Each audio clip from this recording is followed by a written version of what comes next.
All right, we'll call the meeting to order. We'll start with introduction. Give it choice. John Mullen Middleton. Kate Zard Middleton. Steve Brown Dover. Steve Stansel, Wakefield. John Barrington. Sarah Raisman, Newmarket. Peter Nelson, Newmarket. Lee Howard, Milton. Marshall Goldberg, Brookfield. Falk, Mandarin. Mike Lemon, Durham. Joe Boudreaux, Chester, right? Mark Richardson, Summersworth. So Jane Dover. Paul Rasmussen, Durham. Genesis, Stratford Regional Planning. Mike Palazzati, Stratford Regional Planning. Stratford Regional. Online. See, Say Steve Diamond Barrington. Can you hear us, Lindsay? Lindsay Williams, Dover. Barbara Holstein, Rochester.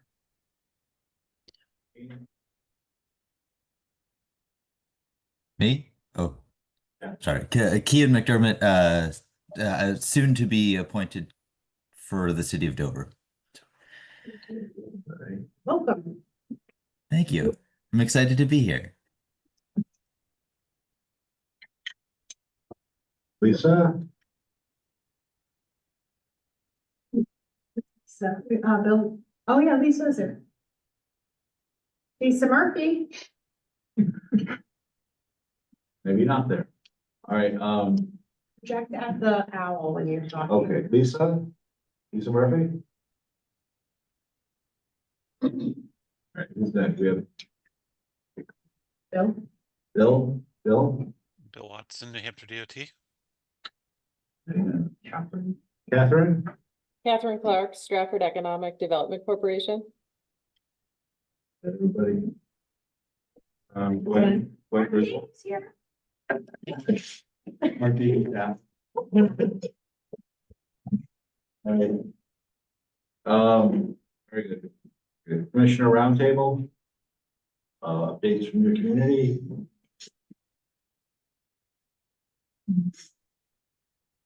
From UNH, the NOAA project is, seeding. It went through planning board. They did the planning board doesn't get it, just got to advise on a couple of things but that project is moving forward. What project is that called? The Oceanic and Air, whatever, the NOAA project, where they're putting a new building in sort of right in the center of where the end project's going to be. And it's going to be it's a private, no, it's strictly a UNH building. They're going to move their Olson Center into it and also have a few other projects that are, that they'll be working with for NOAA for doing ocean mapping. In planning board last night, Wednesday night in Summersworth, we conceptual hearing for 172 unit workforce housing on High Street where the First Catholic Church property is. That will be coming down. New housing development. It's going to be multiple use. There'll be retail use on the first floor as well. It's kind of, we'll see the finished product in the not too distant future when they present the plans for the construction, but it's pretty exciting. We're well on our way to our 700 and whatever housing units. This is the 5th project. So we're well on our way.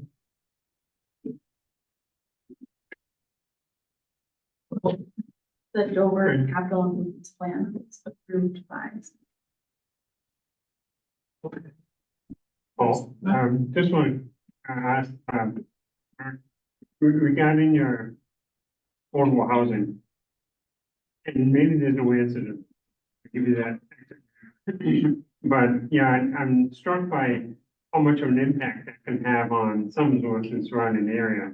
Are there any indicators, any measurements, that this takes us amount of time to get through town now, or it took this, or. Absolutely. The traffic lights on the High Street, are a big issue. We're adding one for the project a little bit further down the road across from the Tri-City Road. The Market Basket Plaza there. So will we need to add another traffic light? That's going to be, we haven't seen the traffic study yet, but for sure, because it's retail as well as housing, they're using the 1.3 formula for parking versus the new 1.0 parking requirements. And yeah, we're gonna be looking at that down the road, and there's a lot of people who are not happy with any more additional traffic lights on High Street. So, and frankly, what I've noticed, and my wife started doing this, to get to the highway, for instance, we come up Indigo Hill Road and go straight across to Blackwater Road instead of turning left on High Street. You can go up Blackwater Road, turn down 108 and get to the highway quicker than going down High Street. And that's with the synchronized lights. I started doing that myself. So I think that's gonna be another issue to deal with, particularly if more lights go up on High Street. In terms of the affordable housing component of that, I won't go into this any further, but if it's meant for affordable housing, how do we know that ultimately the people who inhabit those are in the income brackets that we are targeting and not? That's a great question, and I do not have an answer for that. I've asked that question for all of them. But a lot of our developments have been marketed, so. But when you become specific with what your target population is, then that's a great question. Typically, it's the responsibility of the property manager to do income verifications. You earn too much money to qualify? Oh, okay. Yeah. These are all rentals. That was the question that was asked, was there a possibility of condominiums or whatever? No. Thank you. Steve's gonna do it. Steve, online. You call on Steve, me or online? Barbara? Yeah, you Steve, Steve Diamond. Okay, thank you.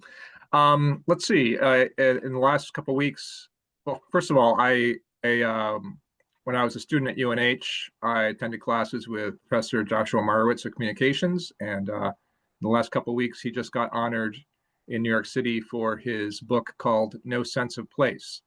It's a very fitting title, and I could get into that part. But in economic development here in New Hampshire, I would love to see building on and honoring our sense of place here in New Hampshire, which is a bit indelible. We have the mill buildings, we have rural character of so many farms, we have a very wooded environment. And when I was a member of the planning board, I was encouraging Barrington especially to encourage building with stone, even if it's just veneer over concrete, because it has more of a sense of place here in the Granite State. Anyway, so that's one thing that I've been thinking about. I also recently attended a workshop on coppice and pollard in New York State, where about a dozen people from the whole Eastern Seaboard traveled to learn about those techniques. And basically that is a way of making roundwood for fencing, for hurdles, for all sorts of crafts that is very sustainable and produces more firewood. So that's an interesting angle for our area. Thank you.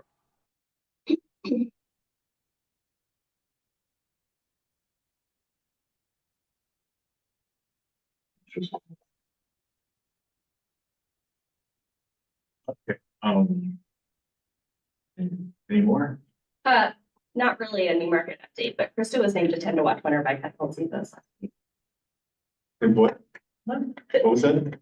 Krista was named a 10 to Watch winner finalist by Capital Seekers. I feel like somebody should.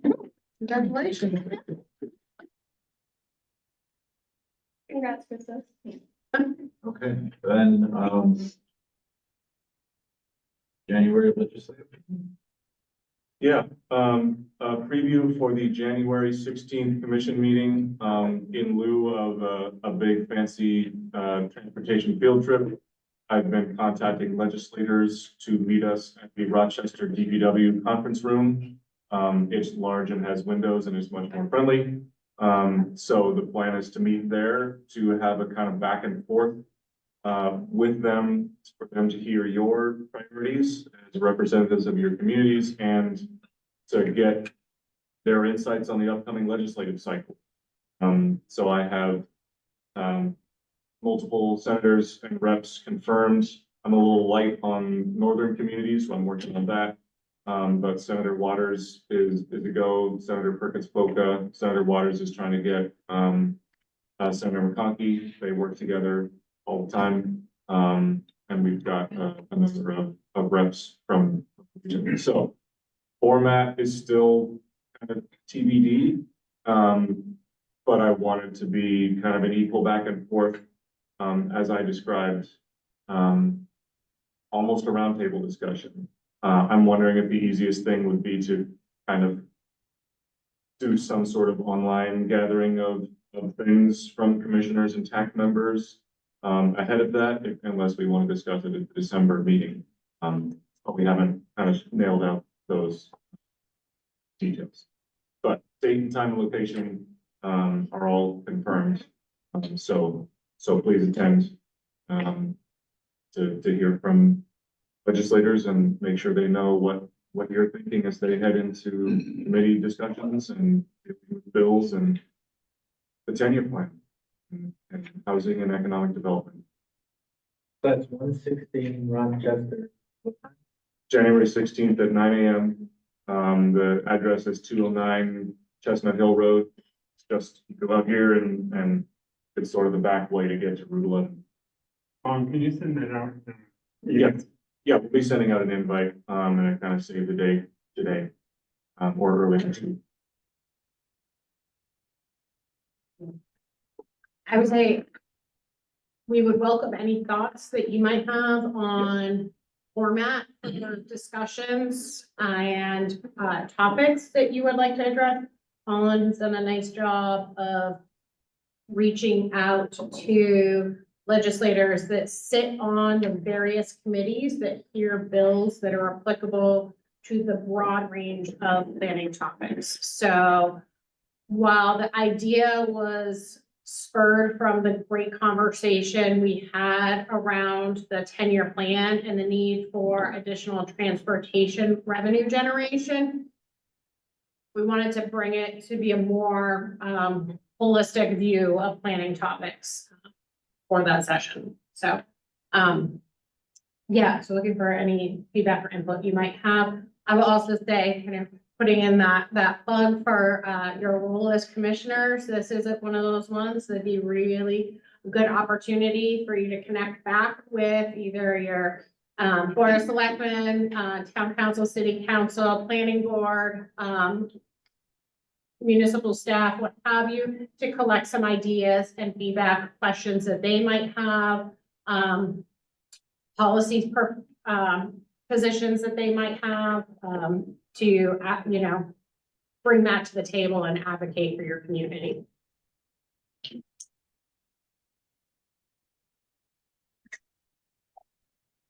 That's right now.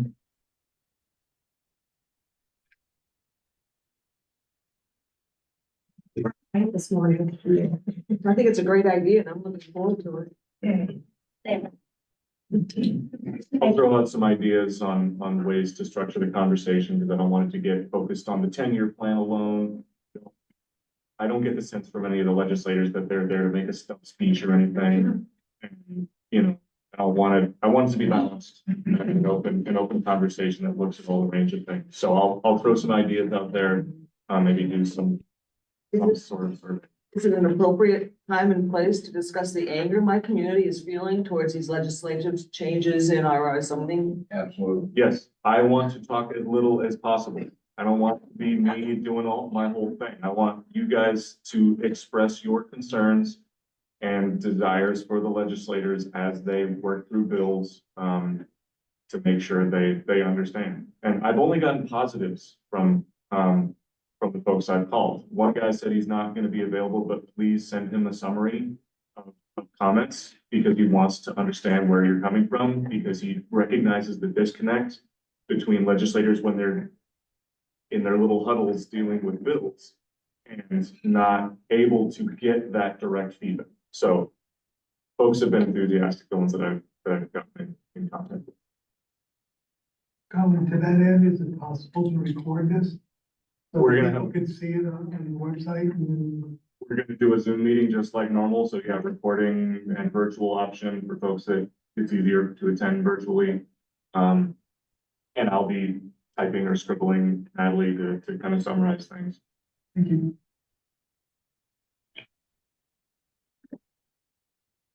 More to come. Okay. Then that means we are moving right today, STEMS workshop. Awesome, thank you. So just want to make sure folks on the screen can still see presentation that's being shared. No?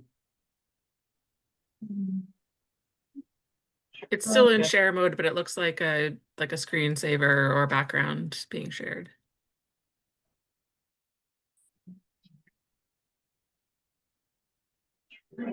What did I hear? These are saying. No, I didn't change anything. Sorry, folks online, I don't know what, the microphone keeps switching back and forth, so your audio is cutting out regardless if you're muted or not. We're not sure why that's happening. Some sort of IT deity is Not with us. Is ours coming up? just slapping us up and down this morning. Is ours coming up for them? I feel like that she was trying to tell us something. Oh, There it is.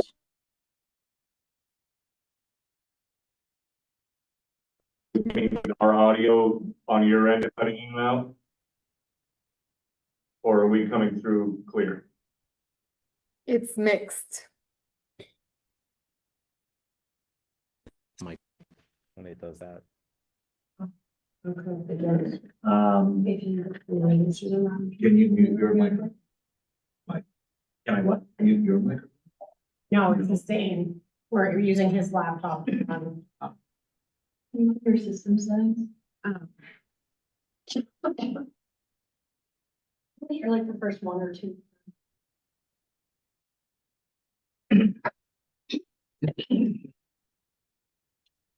Okay, it's in there. If you close your lid, will it stay?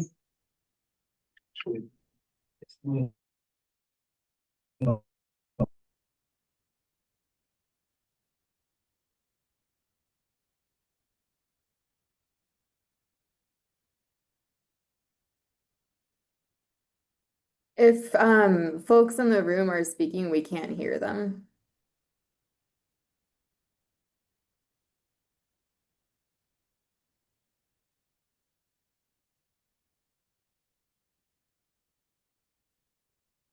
Hey, everyone online. This is Rachel. I'm just at Megan's desk right now. I'm gonna go over to the conference room and see if I can troubleshoot with them. I'll keep you guys updated, and if all else fails, I'll lead a little discussion maybe with Natalie here virtually without And those in the conference room. need some I'll cables be right back. up Thank you. and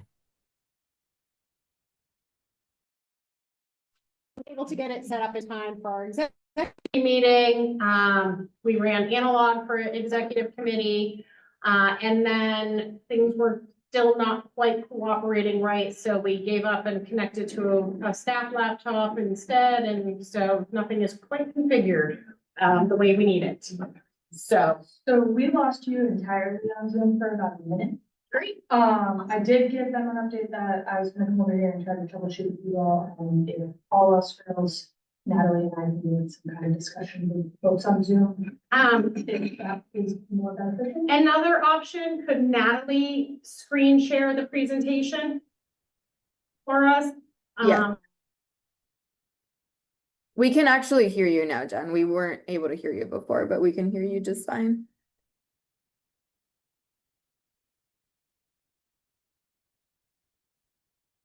his laptop keeps taking the mic back from the owl. So we only hear like the first like two words.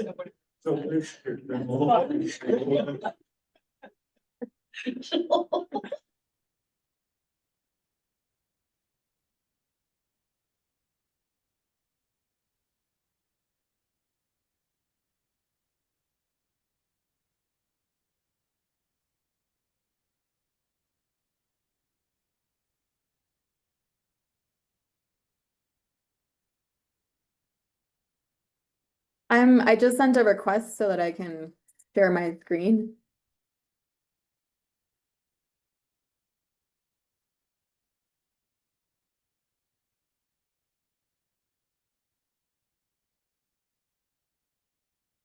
Zoom background noise removal, oh, that's a Zoom thing.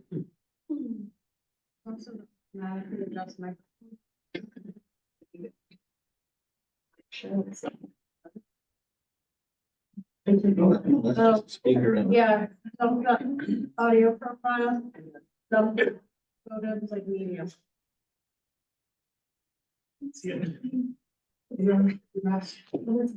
This one, Rachel? Yeah. Yeah. All right, we don't have to see.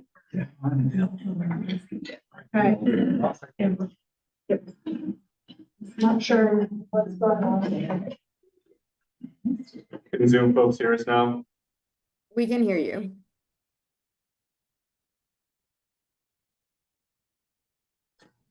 It was flashing red when I walked in. And now it's turning back. Is there a problem with the network? At this point, it's a.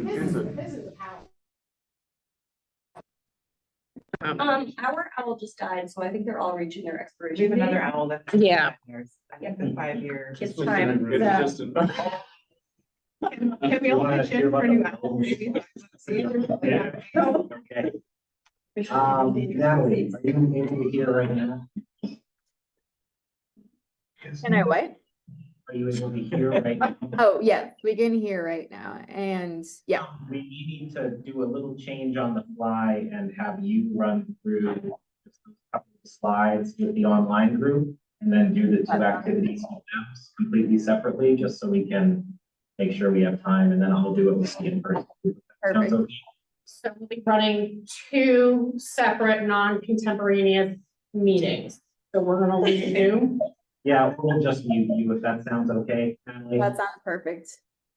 Okay, cool, thank you. No problem. Okay, sorry about that, folks. Can everyone see my screen right now? Okay, perfect. I'll just do a quick presentation of Mike's. A quick run through my presentation. When I did that before, do you see double screens or was it okay, like just presenter mode? It looked great. Okay, perfect. I don't know how to get it so that I can see you all. So all I can see in my entire screen is the presentation. So if you have any questions, please unmute yourself and just speak up, because if you're raising your hand, I won't be able to see you. But today we just wanted to present on the 2025 SEDS update, which we are due for in this upcoming year, 2026. So we're getting this process kicked off right now. For this, we want to gather your feedback to help inform the process. So that's the purpose of today's call. So right now in November, we're going to be reviewing our last 5-year updates, themes, and just start brainstorming for the upcoming SEDS. Next year, we're going to be gathering strategy committee feedback and presenting what we've learned from you today. In January, we're going to finalize the new SEDS outline, and then we're going to get right into it with data collection, outreach, and all the drafting of the new 5-year SEDS. In February and April, we're going to be doing project solicitation, which is when we reach out to organizations that we work with and municipalities, just soliciting any projects that align with our set so that they can be included in the document. In May 2025, we're going to be opening the final document up for public comment. And as usual, our adoption period is in June. And like it says there, periodically we might be having additional strategy committee and board of directors meetings as needed. So goals for today, we're going to be, like I said, discussing what is required in the sets. We're going to be reviewing the previous sets, themes, and visions, and just making sure that those are still valid and current. And then we're going to be brainstorming future topics. So there have been some changes from EDA. So just wanted to go over what is required in the sets now. Moving forward, we have to provide a summary background of economic conditions in the region, which we already do in a way in our current sets, but it just needs to be formatted in a little bit of a different way. We have to do a SWOT or SOAR analysis, which is, you might be familiar with it, but analysis of strengths, weaknesses, opportunities. And then we have to have an action plan and a strategic direction focusing on what can be done. And economic resiliency discussions need to be included as well.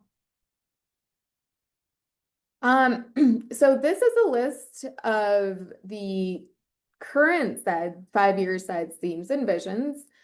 I know we've reviewed these over the past 5 years, so I'm sure you're very familiar with them. But for those of you on the call who this is all new to, I'll just go through each one really quick. So economic growth, here we're looking to talk about economic success of our region. We track metrics such as unemployment, labor force participation, and impact of interest rates, all of those things that go into like all of those economic indicators and how they've changed over time. Business operation, we try to understand changing workplace dynamics, supply chains, industry clusters, vacancies, new business openings, that sort of thing. Bankruptcies is another thing that we track with business operations. Housing, we look at the current status in the region as far as housing affordability, housing availability, infrastructure. It says here, plan and advocate for physical improvements such as water, sewer, utilities, and broadband. Here we also track any new major projects in the region. Mobility and accessibility. We want to ensure that our communities have high quality experience of being in and moving around our communities for people of all ages and abilities. Then this includes all modes of transportation.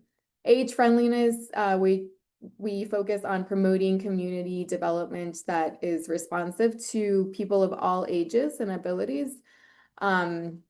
Workforce and education.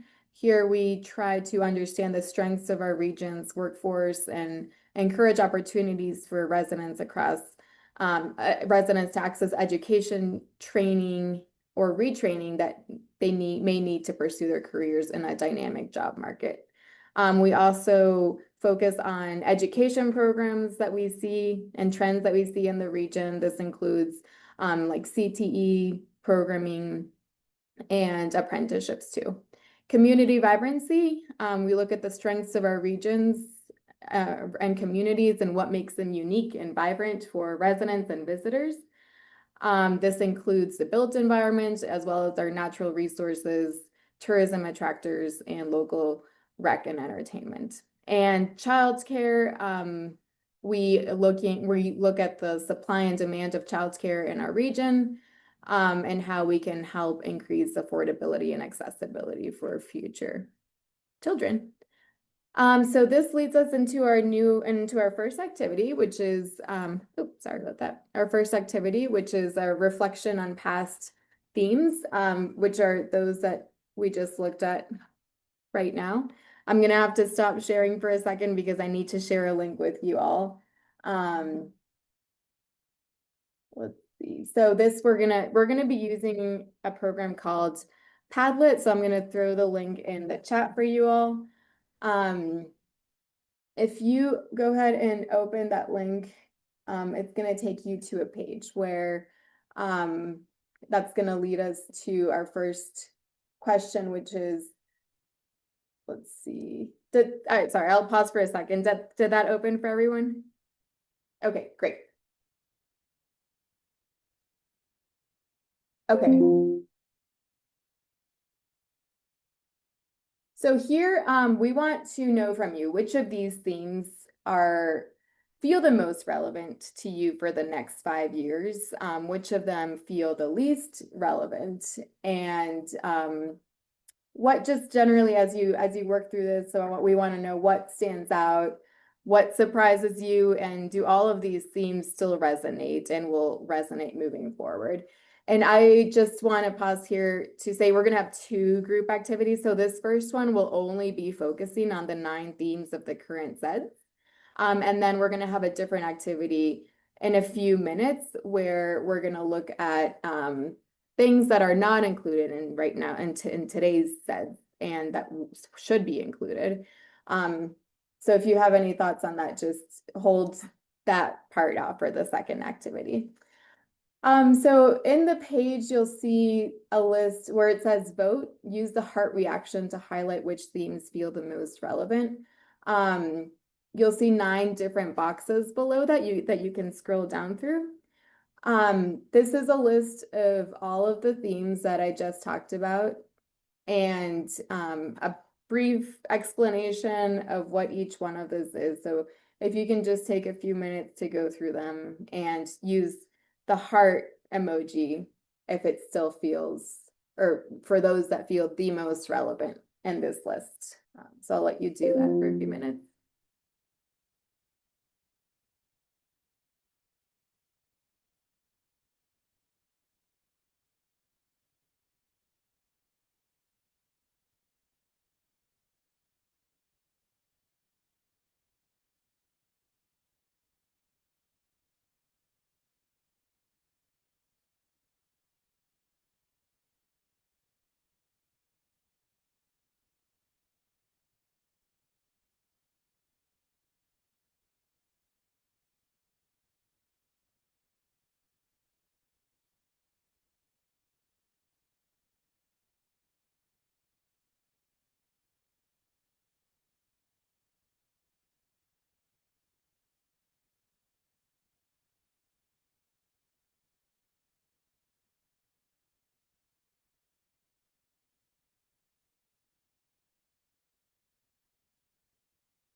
I saw that.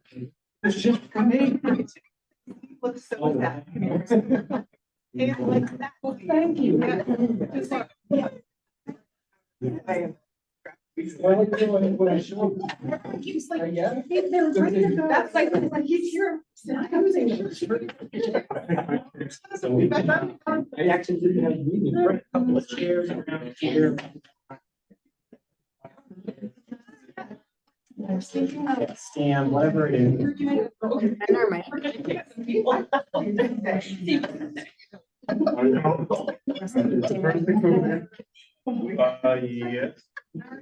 We have 6 meetings here, so we need. I need a group Over there. I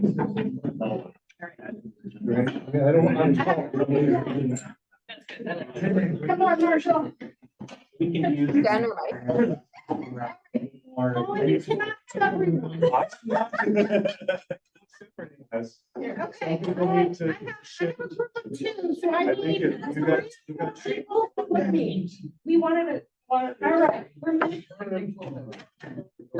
Please try getting a girl with As long as I have to take- take everybody- We did.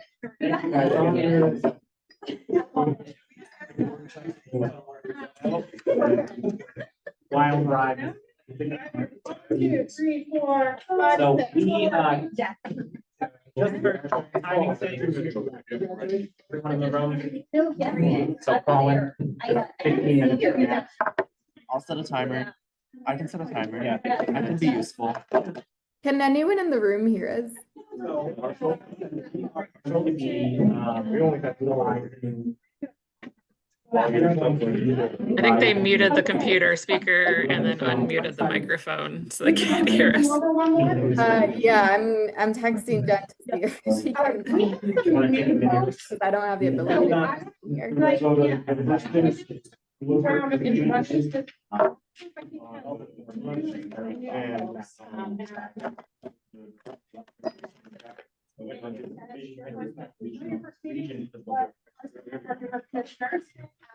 And there's certain ones on the front or right notes on. Kind of two-pronged, which of the themes feel most relevant to the next 5 years? Really, we just and which feels least get everyone Or thinking something about what. I'm so sorry to everyone online. I did text Mike and Jen to see if they'll, hopefully they'll see it, but if not, if you wanna move on to that second that second tablet, which is No rules here. feels the most relevant for the next. No rules, no directions. Well, directions, but. When we adopted the bylaws last year. Can't really hear you, Natalie. Formalize our board of directors. You can't hear me. Added, our partner agency. I get it. and Turn your volume the down. area and. Maybe like, I keep getting seconds. That's like a second. Just totally dominate anything we're doing here. Yeah, yeah. Oh.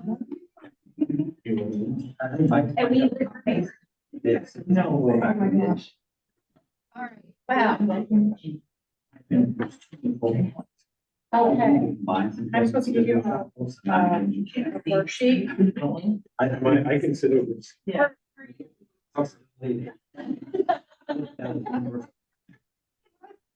Congratulations, you guys are in the staff group. Yeah, I'm really sorry. I'll try to make it clear. Anything stand out? So. Our first moment here is just to take a look. I'm waiting. These are the themes that my chair presented. These that are, you know, in our current set that we are including at this point. So, How much your 7 education months on left on it. local level. So in that preparation for the new 5-year set, I have to first take a minute to reflect on the themes and what's still relevant and what might not. So on the back of your sheet, just to kind of sort of get things like 2 questions, where select your sheet, so if you feel rush everything on the flip chart, you have your thoughts here on the sheets. For energy and So, first 2 questions are just simply, which of the themes feel most relevant for the next 5 years? Data centers, electricity rates increasing, and basically energy efficiency is becoming a huge limiting driving force in the market. So to me, the energy Each thematic area has. it's a category that should be separate. In its own category. Because it also ripples across not just. One of them being Utility all production. And also the projects across towns for. Probably one of the terms that is green energy, solar projects, you know, all the other projects. So we're the thinking about is that the direction we want to take for this feds update? Like, I'm not sure. Or do we want to continue to be focused very specifically into these economic growth? And thoughts from the other side? Also work. I think as long as paychecks and cost of living aren't staying. I think education's important. Then, You know, you have a broader issue in terms of however you can, not sure how you solve that, these visions, so. Yeah, so we are bound by what we can do as. But if you don't have infrastructure. Different things.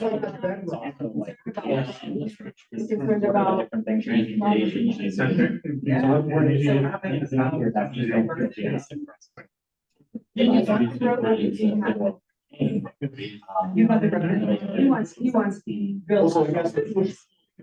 You have a brand new building, but no one to work in, or no students to go to school in it. Are there any things on this list? Yeah. Well, if you believe it. Touched on all. Or build.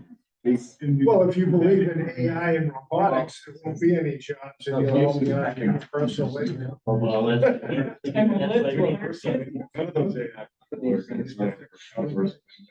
Yeah. Exactly. Yeah. And you don't want that in there.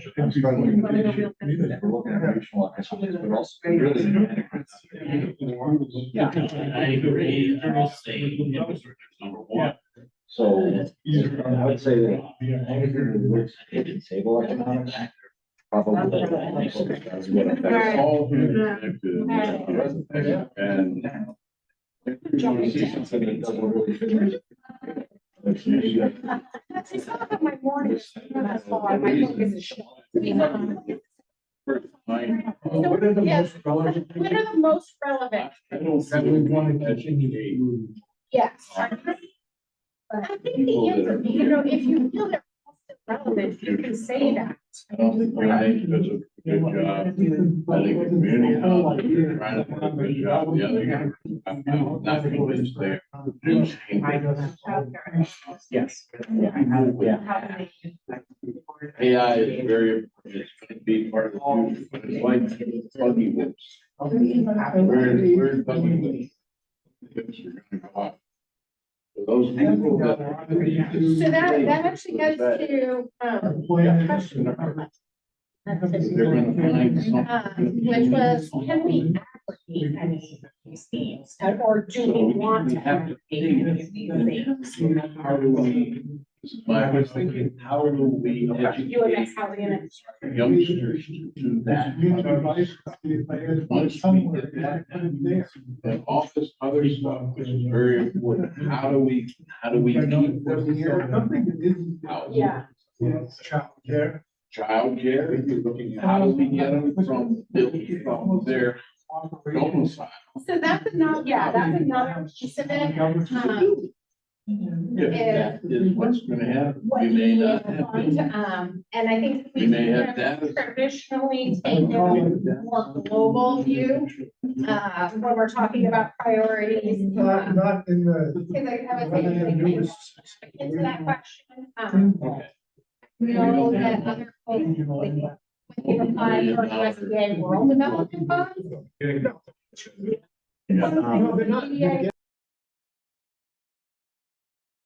Okay, I texted a third person in the office and they saw their message, so I am so sorry about that. Thank you all for your patience and for bearing with us through these issues. But I just had posted this in the chat, but we can, if you want to continue adding to this Padlet activity one, please feel free to do so later on. It should remain open for you to be able to make any edits. For now, we can go ahead and move on to the second activity. For the second activity, I'll post the link in the group chat first.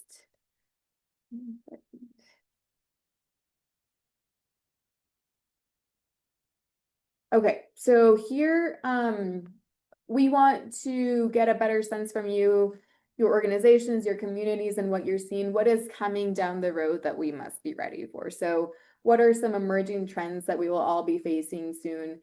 Whether it's economic trends, whether it's environmental, social, technological, etc. What big shifts do you see happening in our economy? And how does this influence what should be prioritized in our upcoming 5-year set update? So let's see, is that link working for everyone? Okay, great. So yeah, feel free to add any any themes here that you didn't see in the other 9 themes that we've covered over the past 5 years, and just expand on that.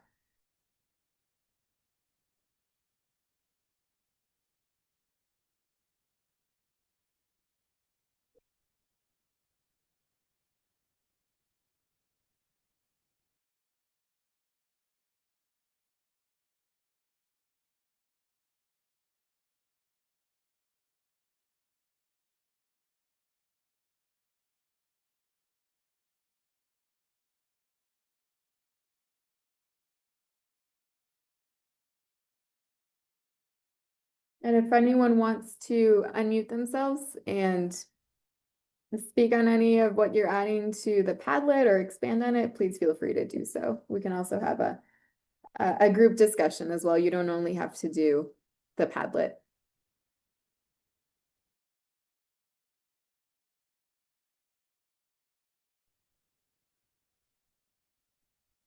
I think one thing, and Steve, I think I saw it in one of your comments on the earlier one as well, and I don't know, like, I'm trying to think how to articulate it for a written comment here. Because I think sometimes, not in this group, but like in other groups, when I share the importance of thinking about the environmental aspects, people are like, oh, it means you're like not for development. And I'm like, no, economic development is incredibly important. But I think increasingly, like figuring out how to do that in a way that's like regenerative to the environment, or like Steve, you were saying, like thinking about what can we do that's maybe less extractive, or things that are actually sort of helping make sure that our environment is able to adapt with us and like come along, and that we're not further damaging it. So like, and in that I see economic development opportunity. And so just like figuring out how to articulate that it's like, when I'm saying we need to consider environment, it's not that we need to like close off and no more development. It's like, how do we look at those in tandem so that our region can continue to adapt and adjust to the future as well. Indeed, yeah, I was pretty amazed at that this workshop I was at, talking about pollarding and coppice. I had no idea that so the benefits of old growth, for instance, if you just leave woods alone, a tree that's, say, an oak, might live for 600 years. If you pollard it, if you cut it on a rotational basis regularly and get resources from it, it can live twice that long and have ecosystem benefits that are corresponding with that. So it's I think too often this trend since the agricultural era, where of course UNH was a agricultural college. Too often since then, we've sort of said, okay, getting away from farming is how you develop and improve. You don't want to live on the farm. You want to have a real job. But it's perfectly possible to employ people doing things that are real. Yeah. Definitely. I completely agree with that. I just wanted to go back to, and I'm sorry to bounce back to the activity one, but one of the things that I had read on there was, let's see, I think it was a comment from Lindsay.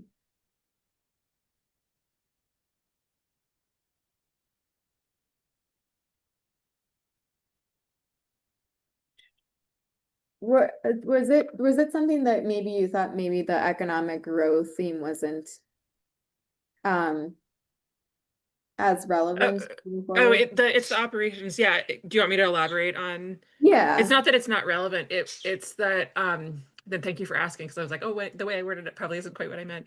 I think for the business operations piece, I was reading it over a couple times, and there's like something about that one that felt really different than all the other ones.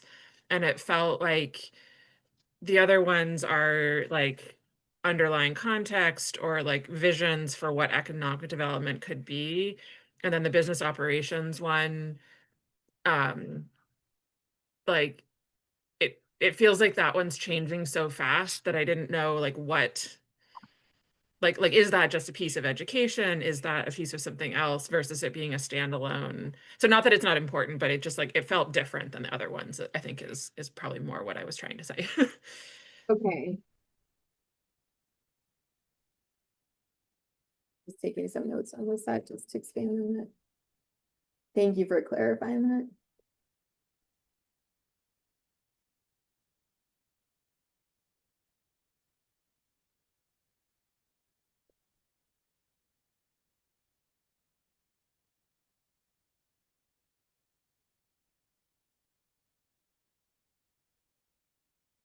And while I have my mic off, I will echo what Lisa put in the chat. I know, Natalie, it is hard to facilitate on the fly with lots of changes, and we appreciate all that you're doing to keep us engaged on this. So thanks. Oh, no worries. Sorry about all the technical issues.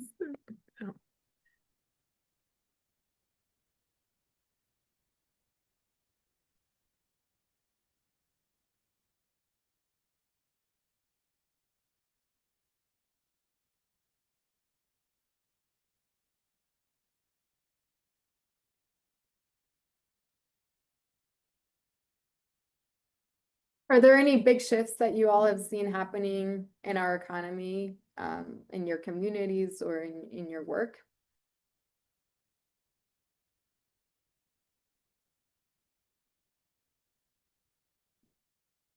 I mean, tariffs, pretty obviously.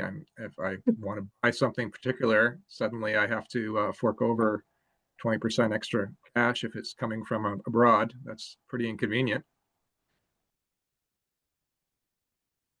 So one thing I'll add, in my day job, I'm a land surveyor and we do an awful lot of residential subdivisions and shoreland permits and things like that. And one thing that I have noted is that there are some towns that are very pro-development and have moved to lessen restrictions on what can be built, how they can be built, ADUs, multifamily, things like that. And other towns have gone in the completely opposite direction, putting in more restrictions, making it more difficult to bring in businesses or homes or things like that. And I really think that there needs to be a decent balance there. And, I think that balance, because of the fact that, especially in New England, we have done such a long-term project of keeping open space and keeping wetlands clean and waterways clean and undeveloped areas, that that is a big selling point for bringing in housing and things like that. But the people who are already here don't necessarily want to see more development. And I think that working on balancing those two needs, because we're way under the amount of housing that we need. I mean, in Nottingham, our average house price is $900,000. Anybody my age, I mean, I'm 44. Anyone my age or younger cannot afford to live in my town. The only reason that I can live there is because my parents died and left me their house. And of people my age, that's pretty much the only way that they're living in town.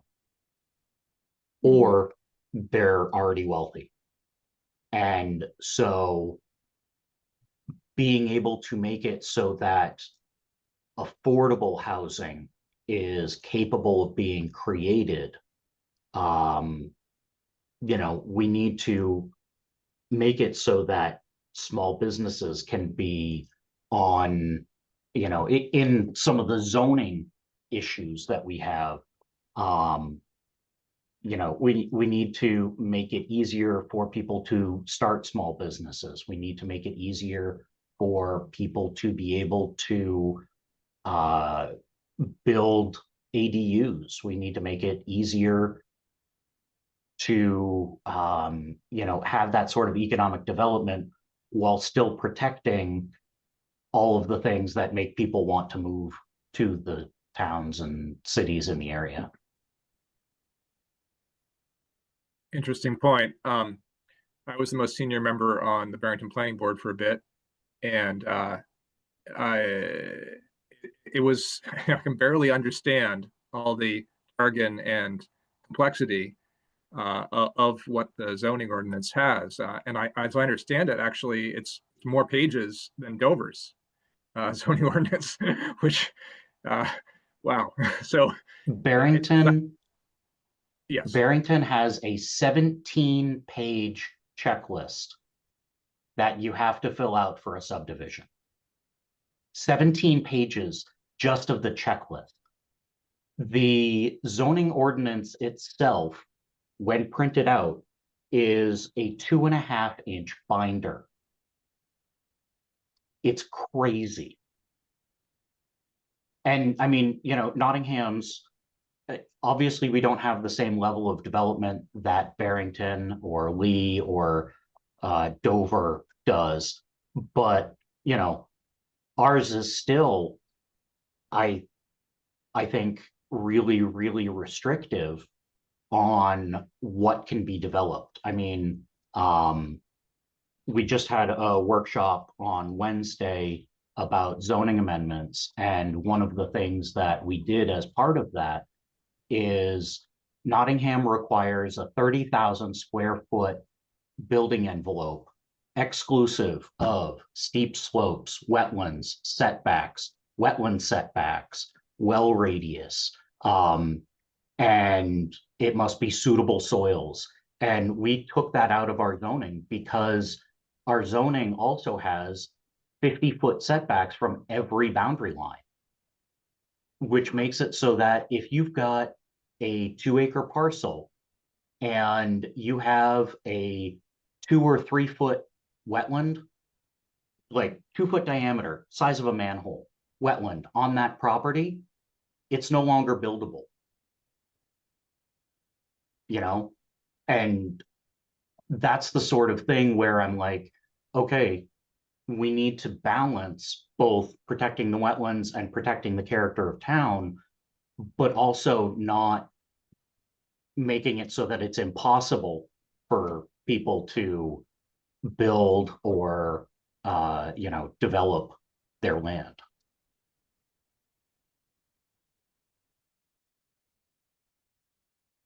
So I'm hearing some echo on sort of like Lindsay's point with balancing environmental priorities with economic development opportunities. Yeah, and sorry, go ahead. Well, it's a little bit of a tangent, but I think, Glenn, what you're sharing really, like the whole host of what you're sharing really resonates. And I think the piece that I tried to add to the comment, but just to elaborate on it a little bit. And so I work at UNH. I'm also married to somebody that the reason we live in Dover is because he went to UNH. And so like what higher education means for our region, and also recognizing that UNH is facing declining enrollment. And so in terms of like things coming down the pipeline, and I put it like, it's not just UNH, but also thinking about Great Bay Community College and just like what are things that are drawing people and keeping people. And then Glenn, to your point, even like I'm hearing from other students now that just like they'd love to stay in the area, but they don't think they can afford to, or they don't think there's jobs. And so just this like, it feel like it either could get figured out and continue to be a really positive thing for our region, or if it doesn't get figured out, I think it's like brewing as a potential future significant change to our regional economy. Oh, absolutely. I ended up going to UMaine, and I lived up there for almost 20 years, and lived right off campus, and was able to buy a house in 2004 for $115,000. And the house where I live right now, my parents bought that in 82 for 65,000. Our valuation this year is 460,000. And almost nothing has changed except for that revaluation. You know, it's normal maintenance type stuff has all that's been done to it.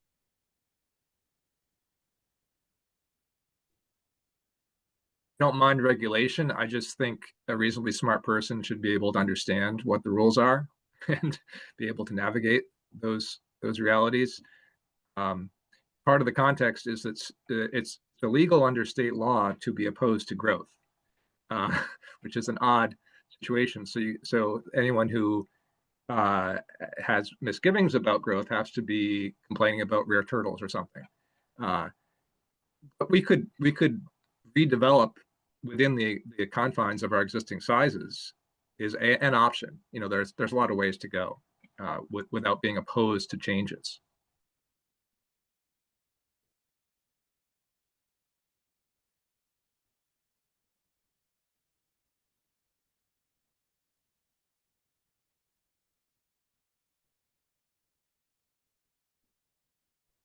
One other and I'll fully admit that this is from reading some stuff going on in Maine right now, and I don't know. I'm like, I need to figure out how to find the New Hampshire stats on this, but to exactly what everybody's talking about, as housing gets more and more expensive, who can access that housing and the shift to who can live here, and like Maine seeing a lot of shift. I mean, they've always been a very second home heavy, and New Hampshire is as well.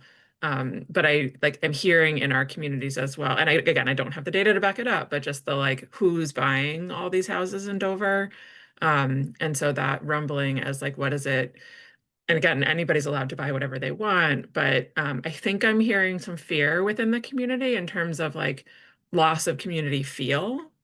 And again, I don't have data, I'm not quite articulating exactly what I mean, but it feels like a thing on the horizon that as we're thinking about economic development, as we're thinking about sort of how we make sure that economic development brings multiple aspects of our communities along. So it's not, so people can still feel community even while things are changing, I guess is maybe what I'm trying to say. Yeah, that makes sense. Mm-hmm.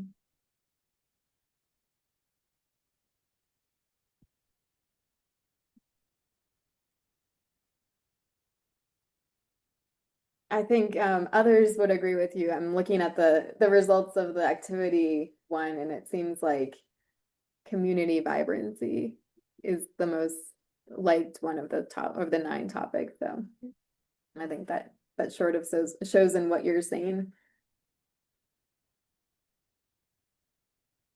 A little case study on infrastructure. My landscaping boss was telling me about her struggles with internet service, and all of you, I'm sure, are familiar with the subtleties of that. So there's hardly any choices that are good, and when there's a problem, you're talking with someone who barely speaks English on the far side of the world. It's so inherently precarious and annoying that it's hard to even be online. I mean, anyway, so that's a weird situation that could very easily be improved, maybe with some public investment. But we have these regulated private monopolies. It's like this weird concept that we've ended up with. Be improved greatly.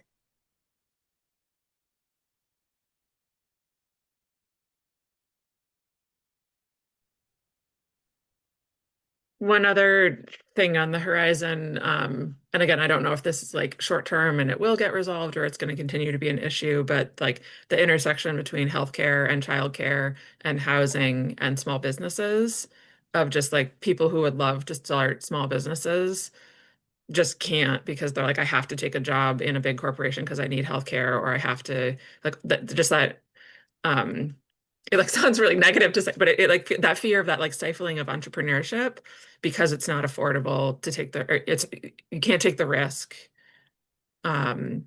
if you have a small family, or if you have, or like if you have a young family, or even if you have older kids as well. And then just the need for healthcare, and then what does that mean for the vibrancy of our, I mean, for everybody, but particularly small businesses in our region.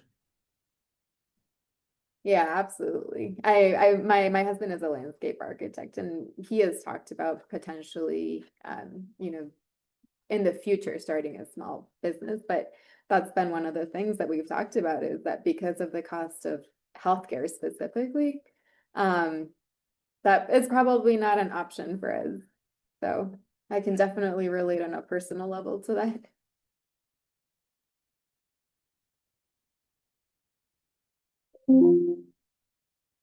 I was one-wheeling the other day, and something went wrong, and I fell and whacked my head. I have no idea what I'll be charged, even though I have coverage. Because next thing I knew, I was waking up in the hospital, and everything was pretty much fine. I have a concussion, but it's not a big deal. But I mean, who knows? Will I get 10, 20, $30,000 in fees for a quick little ambulance ride? Who knows?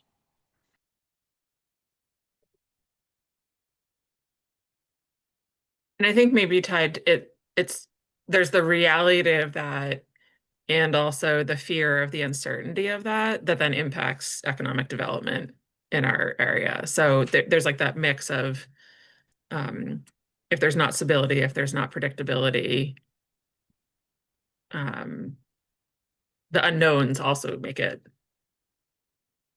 untenable to take a risk. And adding to that, the fact that all of the major healthcare providers in the area, all of the hospitals are merging, being bought by large corporations, you know, whose shareholders are necessarily the focus of their business, as opposed to local doctors being able to control their own practices, is certainly something. I mean, it's not anything that we can necessarily do anything about, but I think is part of the larger problem, as Steve said, of the, like with the cable, these monopolies that have been granted to private corporations.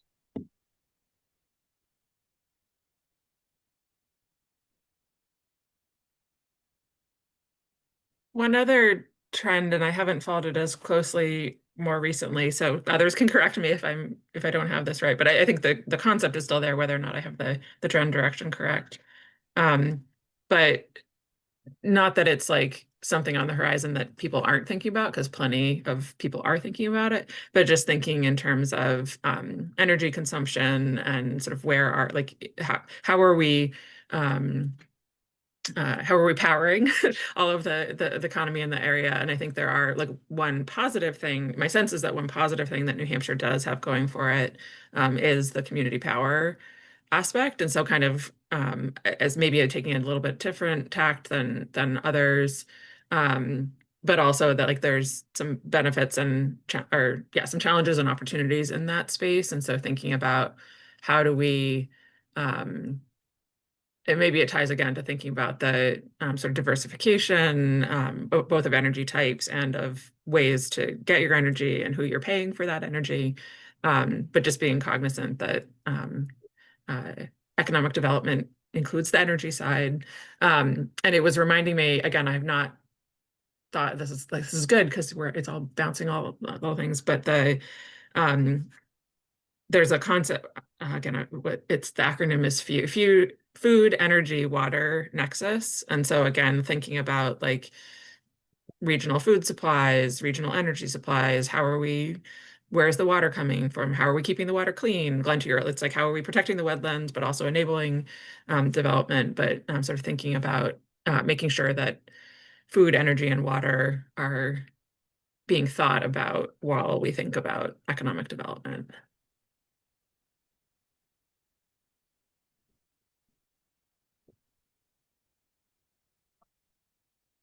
a top commodity from local farms is flowers, and that's cool.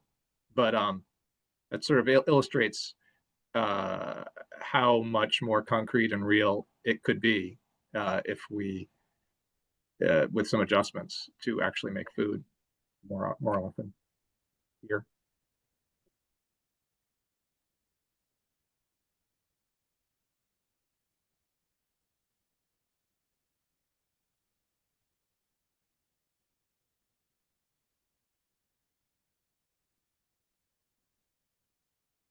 I have a ton of notes with a lot of great ideas, so thank you all for that.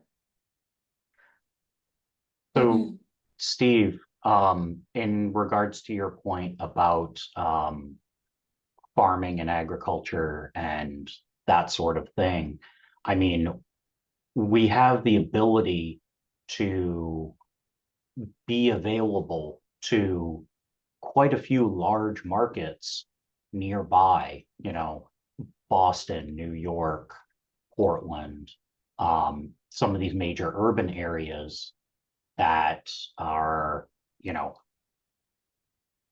we could potentially be, you know, a breadbasket for the region, but, you know, part of that is having the infrastructure to support those farms.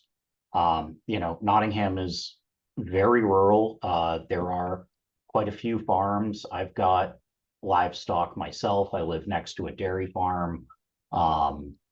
And one of the biggest problems that we have, as far as that goes, is finding people who are willing to work on a farm who can afford to live in the area. You know, it kind of like back and forth. Okay, you know, we want to do all of these things to help our neighbors, but at the same time, you know, we've got to be aware that as part of that, we need to make it possible for our neighbors to afford to live here, you know? Definitely, yes. Cost of labor is tricky. Yeah, I mean, I have to start with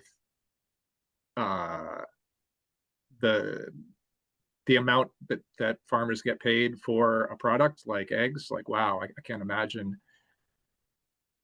It's very difficult to make any kind of living off of, even though the cost of food has gone up quite a bit. It's very hard to make a living and produce good food, eggs or whatever they may be, at the prices that are currently out there. So while there's been a little bit of a shift in that direction, it's complicated. So on my tiny little farm, it's not really worth it to staff a farmer's market situation, personally.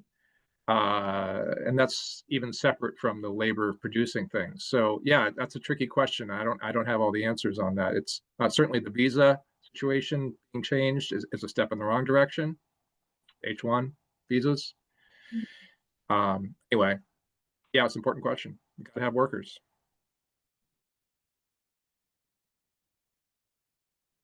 But the flip side, of course, is you know, if you providing employment is a good thing, you know, work is a good thing. Yeah. Oh yeah, no, I mean, definitely not disputing that.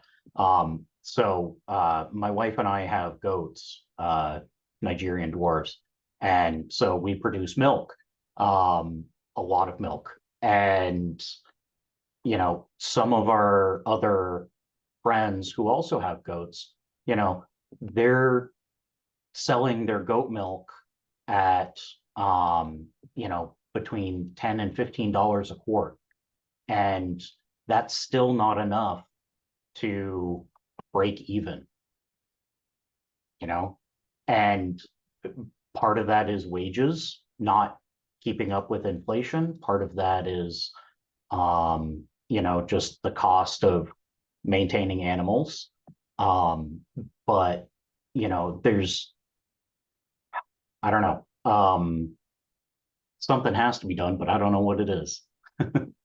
In that vein, I've crunched those numbers. I would have to charge more than $100 a gallon for goat's milk.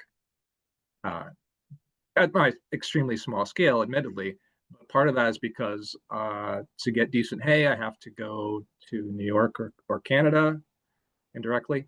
I have to, I pay a lot more for hay than I used to because of all these droughts we get. That's part of Oh it. yeah, I mean, same. We've only got we've got a dozen goats, and a single bale of hay, a round bale. Thankfully, because of the fact that we live right next to a large dairy farm, we can get a round bale a month at $90, which is a really good price for really good hay. But it's a 250, 300-year-old farm. And the family has been incredibly lucky that they are able to continue as a dairy farm simply because the family was smart enough to, continue modernization the whole time and, put in the money for the infrastructure and also to keep the land, and they've been very lucky to be able to continue doing that, keeping the land, keeping enough of it in actual farming to make it still worth it for them. Yeah, it's tricky. If we had more of an income tax versus property tax situation, that would help the underlying roots of that, but it's a complicated situation.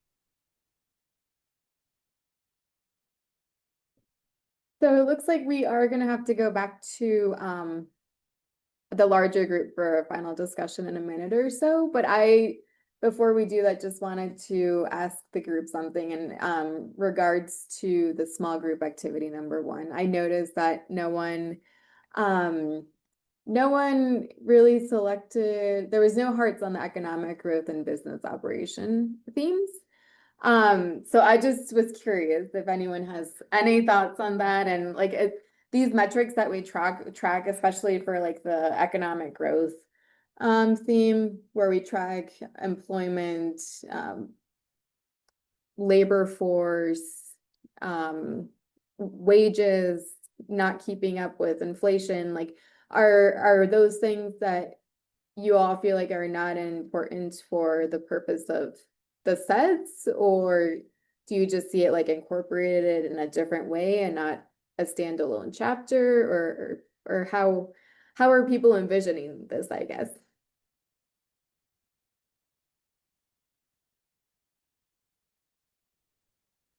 I can kick out with, I think for me, and maybe this is like, you need to go back and reread the SEDS as well. I'm thinking that those metrics are all incredibly important. Specifically on the economic growth one, it's that in terms of like the themes about how we get there. So like I put hearts on things that were like the themes for how we get there, because it almost seemed to me like the economic success of our region and measuring those things is like the underlying goal overall. And then the other themes got the hearts because I wanted to be like, those are what's important to me in terms of how we get there, if that makes sense. Yeah, yeah, that's just me personally.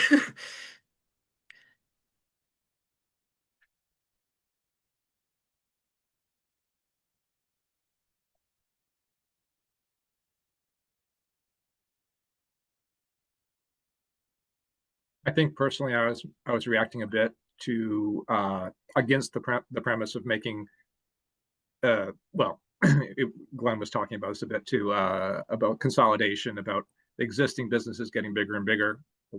Ideally, we would have many more smaller businesses. It's always the premise that would make sense, but it's hard to actually make that happen.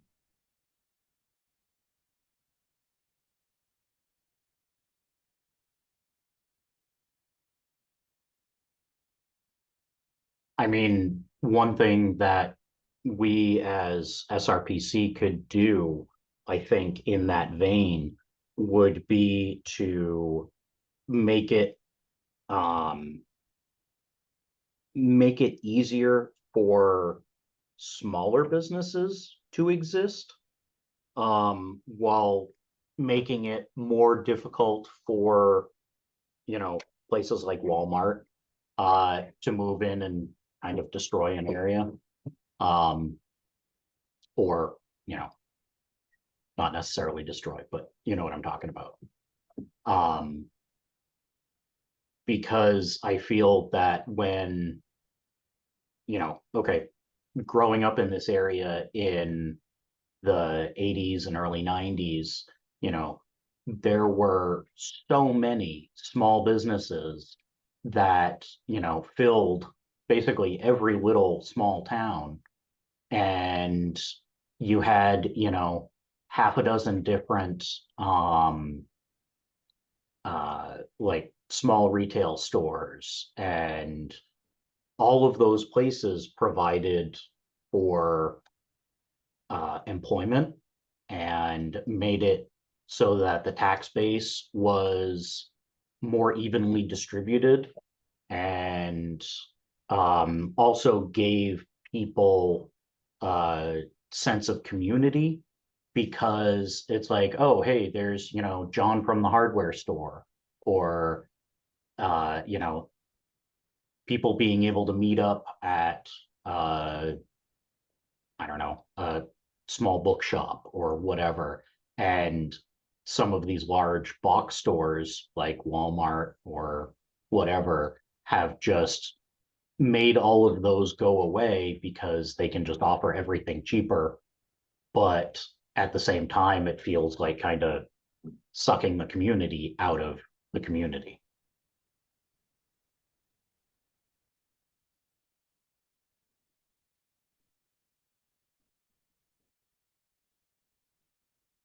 So it feels to me like, it sounds from other things that you all have said that, like maybe business operations as it stands maybe isn't like the right focus for this ed, but maybe, keeping something similar to like the business operations chapter, but making the focus be how to make it easier for small businesses to open, to operate in a like sustainable and accessible way.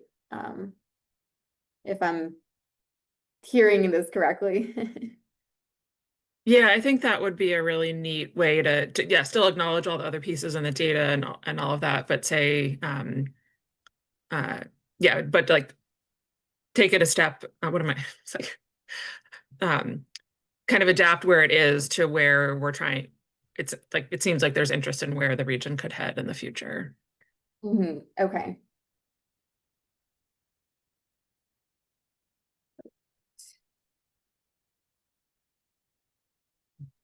Awesome. Well, thank you all so much for this amazing feedback. And like I said before, for bearing with us through all the technical issues. It looks like they are ready for us, so I'll just let them know that we're ready to go back. Thank you. Great having one-on-one with you all. Just, yeah, we'll put it in volcanoes.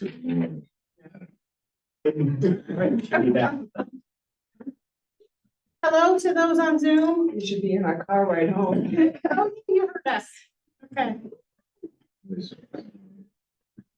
All right, so Mike, are we done with this thing? Yeah, so just thank you all for, breaking up into small groups. It sounded like great conversation, from when I was listening, in to the other groups. We had some great conversation in ours.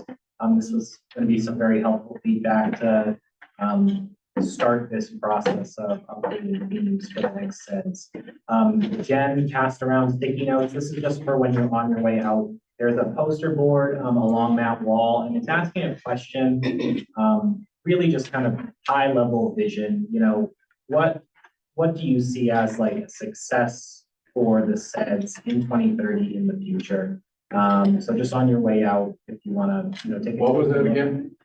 So the actual prompt is asking, the SEDS is kind of fully implemented in the region, and if there was a headline written about that, what would that headline say, to like show off the success of a successfully, executed sense in terms of what the region's economy looks like in the next 5 years. So just a high level kind of vision question. So yeah, if you have a moment and you're able to jot down some ideas on the sticky note and stick it up there, that'd be great. So for my group, I will just say this is the time to actually put on your rose colored glasses and less doom and gloom. We don't. We had hope. We had hope. I misplaced them. And yeah, so thank you all for participating in these activities. And I will just say, the worksheets, if you can leave your ideas and thoughts and just maybe drop the worksheets on one of the center tables here, we will use these to help compile that feedback. Is there any other business? All right, we'll sit here for the forum. Motion to adjourn. I move we adjourn. So moved by Krista. Seconded by Steve. All in favor? Opposed? On time. Let's get out of here. Impressive. Thank you. Thanks, everyone online. Thank you.